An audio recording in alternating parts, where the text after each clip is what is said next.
Hello, and welcome to the Living My Human Design podcast. I'm your host, Nicole Hoover, and I'm so excited that you're here. I have been on a self-healing journey since my early 20s, and when I discovered human design in January of 2021, I felt like I had finally found what I had spent the last 20 years searching for. I believe that if we live as our authentic selves, having forgiveness, compassion, love, and understanding in our hearts, that ripples out and positively impacts everyone we interact with.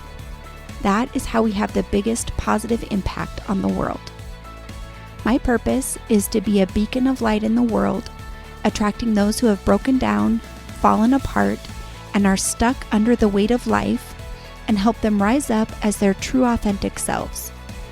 By sharing my human design experiment through this podcast, I hope to encourage others to begin their own healing journey by experimenting with their own human design.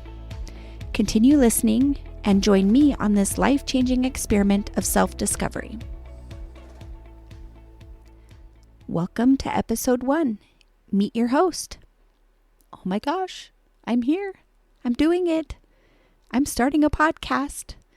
I'm stepping outside of my comfort zone and I am taking imperfect action and starting this little podcast. I'm so excited you're here and thank you for taking the time to listen to the Living My Human Design podcast. My name is Nicole Hoover. I have been married to my high school sweetheart, who also happens to be my best friend's brother, for 26 years. And I have 2 adult sons who at the end of 2022 both married their high school sweethearts. So now I have 2 daughter-in-laws that I absolutely adore. And I'm really excited to see where their journeys take them. So I started this podcast because for those of you who are familiar with human design, I am a 3-5 emotional manifesting generator, right angle cross of the sleeping phoenix, and I have the 3420 channel, which is a direct connection from my sacral to my throat. But I grew up kind of being silenced and always being told to be quiet and shh, and so I really stifled my voice. But I am designed to have a very powerful voice. And so I am taking imperfect action by starting this podcast and practicing using my voice. So bear with me as we continue through. It may be a little choppy in the beginning, but in true manifesting generator fashion, I do intend to learn quickly and take off running. So buckle up and thank you for joining me. So as I mentioned, I'm Nicole Hoover. I've been on a self-healing journey for most of my life. I had a bit of trauma in my childhood, and trauma's a little different for everyone. It's basically just a lasting emotional response that results from living through a distressing experience, and what is distressing to one person may not be distressing to another. So we all have our own traumas, and no one trauma is more difficult or harder than another. So my parents divorced when I was 2 years old, and they both remarried while I was fairly young. And I kind of grew up feeling like I didn't belong. I didn't really belong with my mom and my stepdad, and I didn't really feel like I belonged with my dad and my stepmom. And it wasn't until I met my husband, Ryan, when I was a sophomore in high school, that I finally felt like I belonged somewhere. And, my parents were just kind of going through their own thing. I don't think they intended for me to feel this way. It's just the lens that I was seeing the world through. I felt very trapped in one of my houses as a kid. Like I couldn't go anywhere without being asked, "What are you doing? Where are you going? Hurry up." And when we would gather at the dinner table and eat meals, and I would be really excited about something that I learned at school, and I would share that information, I would be told that I was a dummy and that was stupid, and my teachers don't know what they're talking about. And so I learned very young that I didn't really have a voice, and that what I had to say wasn't important. And then I also had a little bit of sexual abuse when I was really young, and I went through counseling with all of that, and I've done a lot of healing around that. But this is all, part of my journey. In high school, I did start to suffer from a lot of anxiety and depression. And I started experimenting with marijuana, and I started drinking when I was 11 years old. And I mean, it never became a problem, but I was just numbing, I guess, trying to make myself feel better. And as I graduated from high school and married my husband, I became an obsessive compulsive gambler because, hey, why not? And that really was a little traumatic there for a while. We ended up running back to Spokane and getting some help from my parents, and I started to work on that. But part of what I was trying to numb was that I was just suffering from this anxiety and this fear of being alone, and just this really intense fear that would just pop up out of nowhere. Like the clouds in the sky would be a little bit dark, and it might look like there was a thunderstorm coming, and that would give me big anxiety. And I don't know, it was really intense.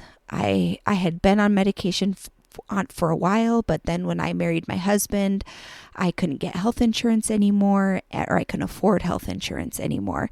And so I had stopped my antidepressant cold turkey. And so I was having this anxiety, and I did not enjoy it. So what I first started doing is I grew up in a Christian background. It was something that I really wanted to do.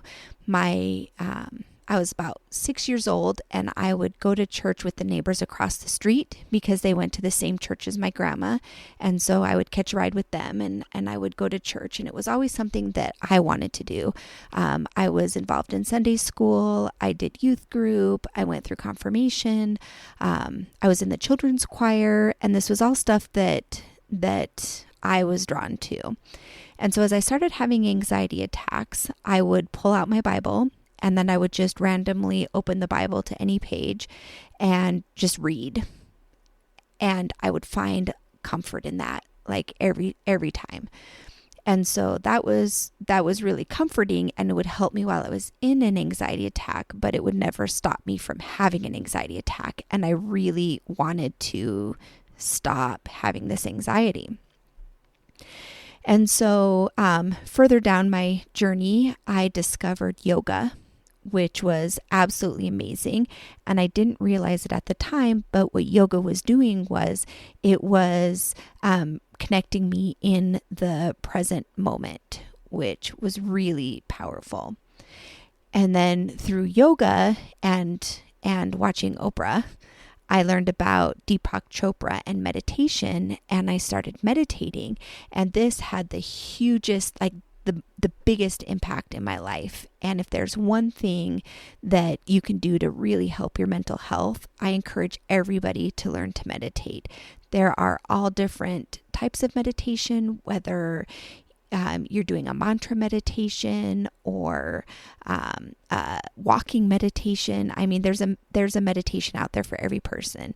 Ease into it. Even if you just do a minute at a time, it helps. It is so amazing. And I still have a meditation practice to this day. I still wake up in the morning and meditate for at least 20 minutes every single day. It had a huge impact on my life. And then and I really connected with Deepak Chopra and his message. And so then my mind kind of started opening up a little bit to other spirituality aspects, and so I started learning about mindfulness, and my mind just started opening. And I discovered essential oils, which was amazing because I've never been one to really, I don't enjoy taking medication. I don't like taking medication. I love plant medicine. And so when I discovered essential oils, I just really dove into that, and balance from doTERRA. I remember the very first time that I diffused balance, I almost felt like really heavy and a little bit off kilter for a moment, and then just peaceful and calm. I really like balance. But anyways, I really started learning about essential oils, and I started learning about nutrition and how food affects our body and how emotions affect our body. And I discovered Louise Hay's book, You Can Heal Your Life. And then I started reading more and more self-help books. I was reading about, I can't even remember, but I just read a lot of Deepak Chopra books, and just books that were about how powerful our mind is on our health. And then I started learning about crystals. My friend Lauren introduced me to crystals, and then she introduced me to angelic Reiki, which really opened my mind up. And I started learning about the Ascended Masters, and it kind of changed my whole spiritual perspective. And so I learned level 1 and 2 angelic Reiki, and then practiced that on myself for a while. And then I learned level 3 and 4 angelic Reiki. And I still do angelic Reiki on myself. My family thinks I'm a little crazy and I'm a little woo-woo, and that's fine. But I really enjoy the angelic Reiki for myself. And I met some really incredible women through the process of learning that modality. So yeah, I'm really grateful for that. But then in January of 2021, my sister asked me this very simple question at the end of a phone conversation. And it was, have you heard of human design? And oh my gosh, I went down the rabbit hole. I ordered a couple of books. I started looking for podcasts, and I was so hungry for information. And she had recommended a couple podcasts, and I had started listening to them, but I just wasn't really resonating with the message.